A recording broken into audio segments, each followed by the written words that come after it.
tin nam tin rồi ya đun bắc cái chu a si chu e ho dia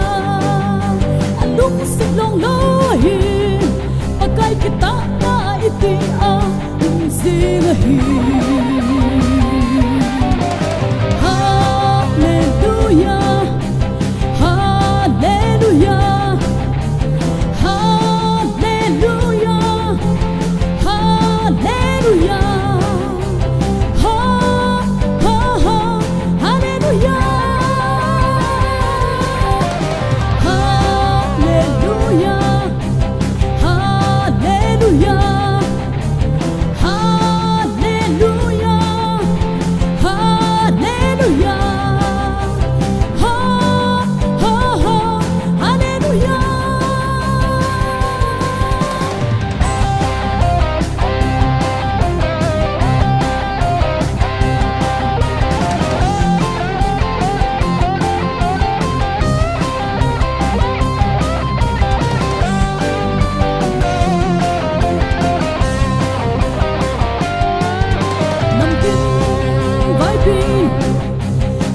yun pakai chu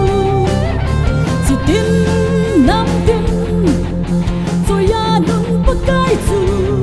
a si chu e ho dia anung si long lo hin pakai kita na iti a si ga hi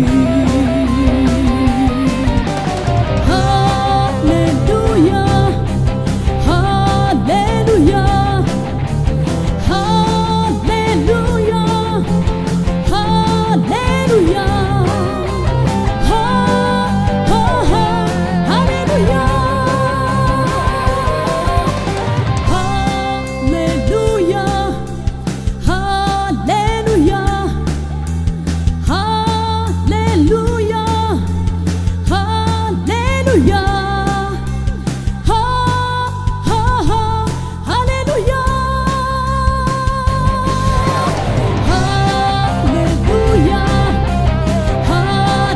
Hallelujah